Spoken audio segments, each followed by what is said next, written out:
What I'm seeing a big draw towards at the moment is leadership capability. So equipping your leaders with the capability of leading through change, hands-on in their day-to-day activities, not as a tick box exercise that's done by an external consultant. The more we can get the fierce and the lekkerness going for South Africa, I'm there. You're at the right place. My guest today is no stranger to high-stakes transformation. Michele de Kreek is the Uptime Director at Uptime, and she's a member of the Lekker network like myself. She is a strategic advisor and coach who helps executive leaders navigate the toughest changes, mergers, culture shifts, operating model overhauls, without losing the human connection that makes change stick. She's the one you call when resistance is mounting, the stakes are high, and leadership needs clarity, alignment, and energy to carry an organization forward. In this episode, we'll explore why resistance isn't the enemy, how to sense the hidden currents of alignment in a room, and what it really takes for leaders to move from managing change on paper to leading transformation in real life. Welcome, Michele. It's great to have you on the right place. Thanks, John. That was quite an introduction. Nice to be here. Awesome, Michele. Let's dive straight in. You've said that resistance isn't the enemy, but that it's rather data. How should business owners listen to or for resistance in order to have a major breakthrough in transformation? Great question, John. I think when we look at resistance, a lot of the time people see that as a bad thing or a challenge. But what resistance often shows us is that there's still energy in the system. There's still some fight. There's a reason for that resistance. And what leaders need to do is try to get to the bottom of what is causing that. Is it based on fear? Is there a consideration around where that person would be in the future? Is there something that's happening at home that might be causing that resistance? We all come from previous backgrounds and previous perspectives. So what is influencing the resistance? And as a leader, what we've really got to do is opening our ability to listen to that information. And that might come through in multiple ways, whether that's through conversations. Often these conversations are had at the water coolers, at the coffee stations. And then there are other ways like actual data using tools and technology. So I think the real key is listening as a leader, and how can you listen with all your senses? I love that. I love that what you said there, listening with all your senses, because oftentimes we just want to listen with our ears, but we're actually not listening. We're giving a person a chance to have their say, but we're not planning on doing anything about it. We're not planning on changing the strategy or the way we do things around the office. So how do you almost overcome these built-in stubbornness or negative traits of leaders who might not be actually interested in listening to fresh ideas? For me, if we do what we've always done, we'll always have the same result. So there is a lot of power in people and the people that you've employed. And so, how do you sit back, change your own thoughts around how to approach that listening ability? Um, it's really critical that you should apply a curious mindset. Be curious for what they could bring to the table. Be curious for something new you could learn. Just open your mind and be available, not just to provide an answer or a solution or a way forward, but to really see whether your approach is the best approach. No, 100%, Michele. And I think when you get to my age, I'm 43 years old. I've come from public sector space, private sector space. I've been in a couple of different change management sessions. Sometimes you're sitting in these sessions and you're so grateful because now something's going to change and things are going to go well, or you're going to get over these hurdles that are just holding the company back. But oftentimes you're sitting in these sessions and you know that the leaders have no investment in this. This is a tick box exercise for them. They are just going through the motions and they almost want to one up you as a change management expert to say, hey, this is not applicable to us. We are absolutely amazing. We've got nothing wrong, but the temperature of the room is telling you something different. How do you Mm. almost handle those situations to get through this nonsense to actually get to the groundwork of making change stick? John, I've had to have some really courageous conversations in my life. Um, And I think one of our roles as coaches is not only to meet people where they are, but to also hold up a mirror to some things that leaders need to see. I have had experiences where I've experienced clients that don't want to take that level of accountability and see the role and impact that they play downstream in the change. And it's a real challenge to overcome, because some organizations are more receptive and more mature to change management and leading through change. Others want to recruit a consultant that is a specialist in this field and let them run with it. But the reality for me is sponsorship's more than a name on a presentation. You've got to walk the walk, talk the talk. And the thing about change management is it's really a living, breathing thing. It's not a tick box exercise. Yes, it's got a methodology and a way in which we do change, but it's a feeling. I change because I want to, or I buy into. I understand your why. It's not based on I will change because you told me to. No, wonderful. I agree with you there. And like you said, many leaders think of it as a step-by-step plan.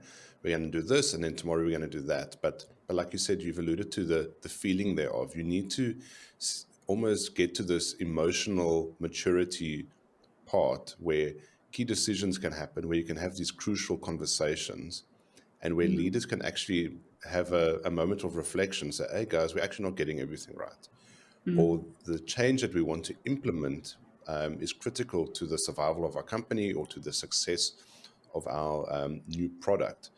When you're sitting in these boardrooms and you're talking to the leaders, what are some of the things that you're saying to them to kind of get them on the right bandwagon?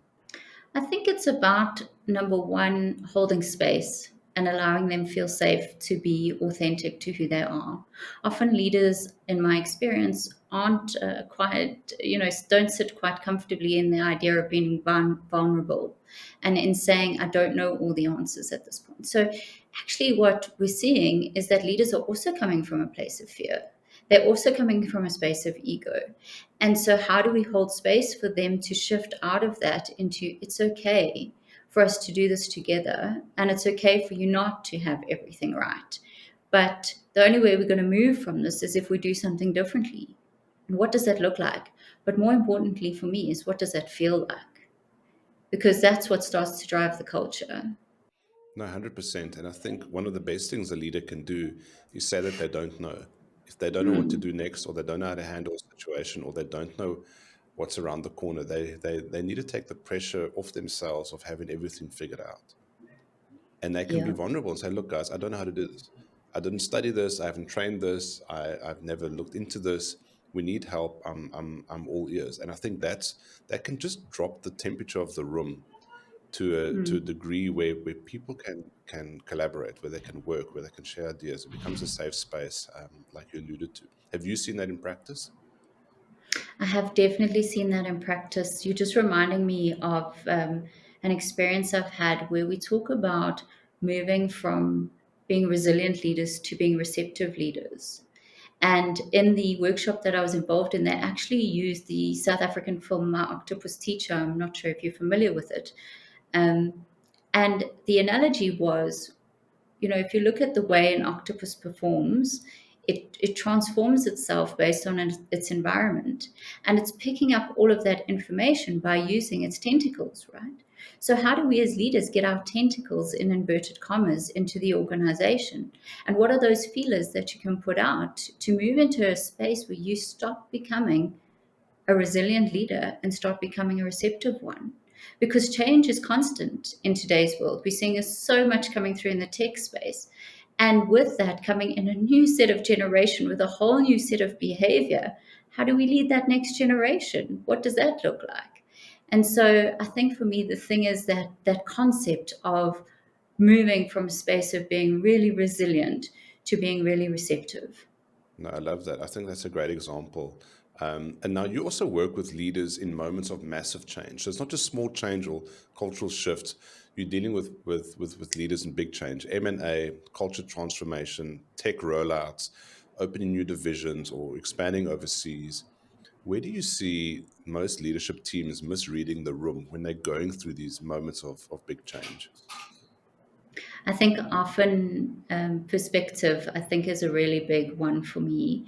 So we actually have this model that we talk to, which speaks about the why. Why are we changing? Why are we going through a merger and acquisition? Why are we doing a culture transformation journey? Why are we implementing an ERP system? And when we understand that why, what we often find is that speaks or resonates to someone's personal why. Okay. So as a leader, you will have a reason why this initiative is super important to you on a personal level. And when that happens, you assume that it's going to resonate with everyone else on that personal level, which it often doesn't. Besides that, you're not clearly articulating the story around the why for the business journey. So when we look at the model, we number one have to get leadership alignment on the why. And that's the starting block because often leaders are not aligned or their perception of that why is different. The second thing is, what is the story? What is the narrative? What is the language that we're using? And from that, we will see human behavior. So when I tell a story a particular way, automatically your mind is deriving an emotive response to that. And that's really part of the challenges we see a lot. Mm. No, I can 100% relate to that. I mean, I've been in some sticky boardroom situations where there's a lot at stake, and some people are more interested in getting to the result, no matter what it takes. They want to bulldoze their way through.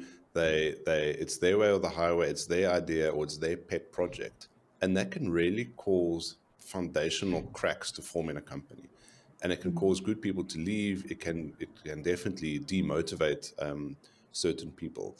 So if I was a fly on a wall in a boardroom during one of these high stakes change conversations that you're running, what would I see you doing that most people might miss? I think first and foremost, John, you will see me reading the room, the non-verbal language, the facial expressions, the unsaid said, picking up on that undertone. The other thing is this ability to hold up the mirror in a kind, compassionate way so that people can see things from a different angle. Just yesterday, I had this exact example where we were talking around a topic, and all of us were entertaining the fact that we were going around the topic. And it's simply just bringing the actual core issue to the surface without offending the leaders in the room, but then allowing that discussion to be a much more robust, much more meaningful discussion. And Michelle, if you're seeing that things are not going the right way, it's getting a little bit derailed, or there's some big personalities in the room, do you then almost have to sometimes step into the ring and have a one-on-one with this person, or just stop the session, say, guys, let's take a 10-minute break. We need to just have some crucial conversations. How do you handle those situations? Absolutely, John. I think there's no time like the present. If something goes awry by 1 degree in a boardroom meeting, it's going to go awry at 10 degrees outside the boardroom meeting. So we need to nip it as soon as possible. Um, Stopping the meeting, typically not something I would do. I would just be curious and observe in those moments. And then after the meeting, perhaps have a courageous conversation with a couple of stakeholders around what was seen in the meeting. It's also really important not to assume. I think that's been a lesson for myself, is to not go in and say, here's something I would like you to see based on what I experienced with you in the room. It's more, would you give me the opportunity to provide you some feedback? Because very often people don't want to hear it.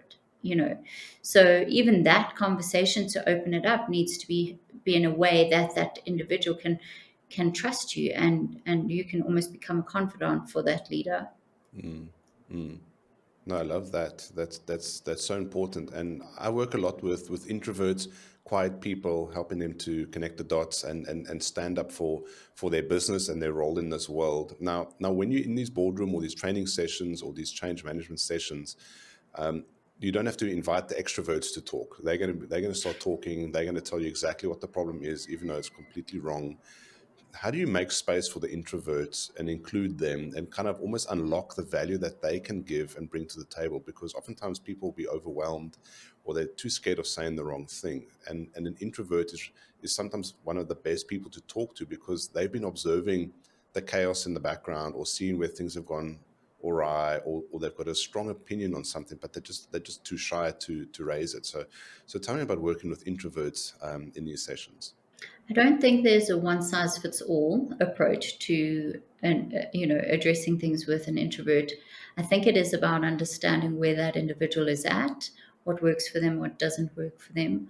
Are they the kind of people who you could use to influence people in a meeting room because they would be prepared to speak a little bit? Are they somebody who would prefer one on one conversation over a cup of coffee? And often the informal discussion is a huge unlock advantage because they're prepared to talk with you when they're not realizing the information that they're giving you or that they are being held to give it to you. Okay, no, that's wonderful. I think if I look back onto to some of these crucial conversations that I've had, I think the best facilitators that I've seen have been the most curious, the most inquisitive, continuously asking question after question to get to the heart of the issue or to understand the project in its entirety to almost like facilitate a positive direction. What are some of the questions that you like to ask in these sessions? For me, one of the biggest things is what does the vision of the future look like? So, if we were to achieve all of these things, what does it look like and what does it feel like? So, there's actually three key questions. That was number one. Number two is what do you think is lacking in the organization to be able to allow you to get there? And number three, what do you think you need to unlock within yourself to enable us to get there? And I think those are three critical questions because number one, we're looking at what the vision is. Number two, we're looking at what you perceive the external factors that are influencing that to be. And number three, you're starting to see there's a level of accountability as your role as a leader on how you can impact and influence that outcome. Yeah, and I love all of those questions, and I think I don't know exactly who had said it, but like if you want to elevate the level of the conversations that you're having, you have to ask better questions, and you have to ask questions that make people think, that make people just reflect on it a bit more, because this is a serious conversation, and we want to get to the heart of this, because the better you understand what's going on as a facilitator, the better advice that you can give. And in your work, energy and alignment also come up quite often. How do you actually measure or sense these intangible factors, and what role do they play in the sessions that you run? John, in South Africa, we talk about yes. So if you were to describe yes as a word to someone, how would you describe it?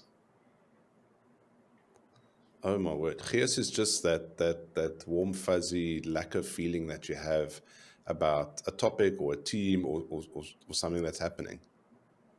And so I guess why I asked the question is because yes is something you feel, right? You can feel when you're in an environment that's got yes. And that fuels us. It really fuels us. And so when you walk in a boardroom and everybody is disengaged and on their laptops, on their cell phones, you're busy presenting, no one's really listening. You can see that, you can feel that. Often we overlook it because we're supposed to be professional based on facts and data and analytics, but we're still human beings at the end of the day. If you've had a bad day and you go home, your family absolutely knows something happened today.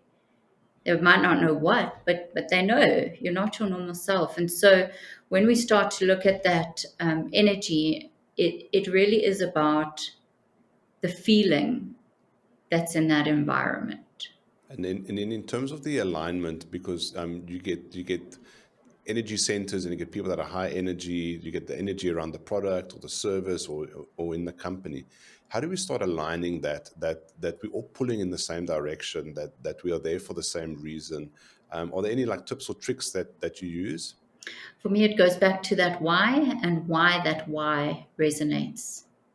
As an example, I'm a director of this organization, but if you ask me why I run this organization, is because I want to enable South Africans to be employed and I want to add great value to our customers. Right? But why my why? Because I believe in our country and I believe in the skill sets that we have, and I'd love to be able to offer South Africans employment. Now, if you understand that why, and you are on my team, by default, if that resonates with you, you will help me make the circle bigger so that we can create excellent value for our clients and at the same time offer opportunities for fellow South Africans. Excellent, Michelle. I love that. I love that. Now, Michelle, in 2025, you told me that you're helping a global company rethink its people strategy. What is a people strategy or a person strategy, and how has that been developing over the last couple of years in your space? I think there has been a lot of lean in towards efficiencies, optimization, tech enhancements, all of the normal things that we want to render through business optimization. That has led to a rethinking around how we structure our organization, what our operating model looks like, how can we unlock those efficiencies. The other big thing has obviously been mergers and acquisitions. A lot of that we've seen at the moment. And with a merger and acquisition naturally means there's going to be two teams coming together. How do we optimize and create efficiencies within those structures? And that's some of the work that I'm busy with at the moment. No, that's awesome, Michelle. And talking about an M&A, a merger and acquisition, when two teams are coming together, one company is buying another, company A is buying company B. It's not just the buildings that are being amalgamated and operations and the systems. It's clearly the people as well. If someone is going through this and about to approach an M&A, what should they be on the lookout for, especially in terms of the people and obviously the change that's about to happen? So an M&A for me, in my experience, is never an easy process. It's a quite a messy task, right? There's not only the business as usual activities that need to carry on. There's also the winding down of one entity, the regrouping, the culture, the people, the processes. It's a messy change process. And often what we find is a couple of people digging their heels in on the one side or the other or both. And how do we start to get that buy-in and support from the start of the announcement around that M&A? And what is the rationality? Why are we doing this M&A? What are we trying to derive? And where do you think you could fit in that picture? Because very often what we try and do is we just take this structure and this structure and go, now you won. But what's in it for me as the individual? Why should I be here? What are we doing? And I think that that's a critical thing for leaders to be aware of, is start setting that right up front, which often isn't the case. No, 100%. And I think obviously in these M&A discussions and some of the other work that you do, I mean, change is often thrown into the same net as disruption. And nobody, the CEOs don't want disruption. They want things to be hunky-dory and to go smooth sailing. How do you manage the level of disruption and almost prepare the company, guys, look, we're going through this, we launched a new product, we built a new division, or we've expanded. How are you managing that expectation in terms of the actual level of disruption? Because from my experience, I've seen change management being almost like a tick box exercise, and then it hasn't been rooted deeply into the participants who are actually going to go through the change. And then it's absolute chaos. People were not prepared, things fall off, there's delays, people are screaming at each other.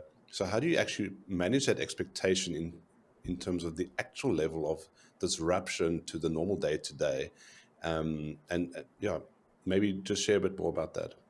My encouragement is to remind yourself that you're dealing with human beings and how would you like to be treated. So we talk about taking the users or the employees along a journey, and that's really what it is. Any journey, no matter what it is in life, whether work related or not, yes, there is something that needs to be done. but how we do it makes all the difference. The level of transparency that we have when we communicate, the level of trust that we build in those moments, the ability for people to come with questions and for us to hold space for that, not just the corridor conversation. Oh, I believe so and so said this, right? So having platforms where we can get two-way engagement, that it's not just leader feeding, but it's also a pull from your employees to say, I'm feeling really uncertain about this. Please, may you guide me, or whatever the situation is. But that two-way feedback loop to and from your leaders. So, really, we talk about leadership alignment first and foremost, and second of all, engaged employees. And how do we get those employees engaged? They're human beings and we will get the job done, but how we do it makes a difference to how it lands. No, 100%. I agree with you there. And now looking ahead, Michelle, where do you see the biggest opportunities for organizations to make change stick in the next 5 years? I mean, the world is so uncertain at the moment, but there are still some basics and opportunities out there for them to do this. What I'm seeing a big draw towards at the moment is leadership capability. So equipping your leaders with the capability of leading through change. I think change management in the past has been seen as an ops deliverer. You know, we have a project, we implement, it starts in June, it ends the following July, and that's change management. But the idea of change being an ops deliverer, I think, is maturing into the space of us being a strategic advisor. And with that means the enablement of your leadership layer to have the capability and capacity to lead through change without being change specialists, but at least having the knowledge to be able to translate and transform the organization hands on in their day to day activities, not as a tick box exercise that's done by an external consultant. No, I think that's good advice there, Michelle. And now one of the biggest changes that the whole world is facing, not just business owners, is obviously the rise of AI. It's taken over probably every single conversation out there, it seems. How is it helping and also hindering the work that you do in the change management space? So AI is definitely a hot topic. I think nowhere near the level of maturity that we're going to see it move towards. In a change management world, there are things like change management tools that we are being able to implement at the moment, which helps us as change practitioners. For instance, pulse checks. Those used to be surveys. You know, in the old days, there used to be surveys that we printed on a paper and handed out to 14,000 employees, and then someone had to capture that. And then we moved to tools like SurveyMonkey to get some feedback. But now there are actual AI tools that can sit in your organization that pop up as almost immediate coaches for the employee. And we're able to get that pulse, you know, all the time in real time, and we're able to see how that influences our culture, how that influences the mood, the energy, and we're able to correct certain narratives in the organization using AI tools. So that's the one is for us as change practitioners, there are much more opportunities to get real-time information. The second is obviously a lot of our clients, as they move through transformation and digital transformation specifically, is how are they adopting AI into their organization? Is it part of their digital strategy? What does that look like? How do we do change management on employees who are very scared of this thing called AI? Is it going to be removing some of our jobs? You know, there's all of those discussions. So it's really twofold for us. Number one is for us and the usage of it in our world as practitioners. The second is how do we help organizations through that transformation in their journeys. No, I think that's excellent. And then, is there anything on the negative side, perhaps related to AI or it hindering like what you do in the boardrooms or how you work with teams? I don't think that I've experienced any negative with AI at the moment. What I do see though is it changing our practice, because in the past we used to be change enablers for things like a SAP implementation or an Oracle implementation, and those were a user that was nervous or inexperienced on tech. Whereas now we're seeing a new workforce coming into play where tech is highly engaged. there's usage, there's adoption, there's all these things around tech. But what we are lacking is the human part, right? That connection part, that sitting down and having a conversation part, that whole narrative around what is my role as a leader, instead of it being I need to get my employees to understand why we've implemented SAP, it's I need to get my employees to understand how to engage in customer excellence, as an example. No, 100%, Michelle. That makes a lot of sense. Very interesting. Here at the Right Place podcast, we believe your right place is at the intersection of your roles, your relationships, and environment. So I just want to focus on that a little bit. Um, Michelle, you're in a very unique field of work. You've got a very unique role as a strategic advisor and a change management coach. How do you stay relevant um, in those roles that you're giving your clients the best advice? John, I never stop studying. I'm a serial studier. I actually have not stopped studying since the year I left school. So I'm always intrigued and curious to know what's next. How can I best position us for future development? That's number one. But number two is things like networking, conversations, belonging to the board of practice that we should belong to, seeing what the global trends are, and just being a part of all of those collaborative groups. Excellent, Michelle. And now, talking about relationships and other people, is there a key relationship in the last year that has maybe challenged your thinking on change management and the work that you do? And how did that affect your approach to your projects? I love that question. So this year we actually had a white paper produced by our Change Management Association. And that white paper challenged all of my thinking because things are changing in the world, and change management. And how do we show up better for our clients moving forward? I think it's crazy exciting where we're going. But certainly a year ago, we were not thinking down this line at all. No, definitely. I'd love to see that white paper and learn what you've been learning over the last couple of months. And Michelle, you told me that you thrive in purpose-driven, fast-moving environments. When was the moment you realized you could no longer be stuck in a place that feared disruption? um, I don't think I've ever not been in a space of disruption. It is where I thrive.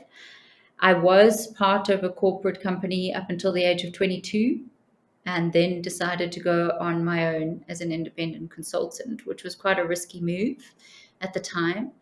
But it was just this need to create something different, something that didn't exist, perhaps in the form that I saw it in my mind, and wanting to add that value and really unlock something, not just come in and do a job. No, excellent, Michelle. You also told me your word for 2025 is alignment. I think that's a really great word. How has that served you so far this year, and maybe what can you still improve on going ahead? Yeah, John, alignment is a really big word for me because it's not about external actually, it's more about internal. And how do I ensure that I'm getting the right things that I need in order to be able to be of service? And so that alignment is critical for me to stop and notice when I'm overworking, burning the midnight oil.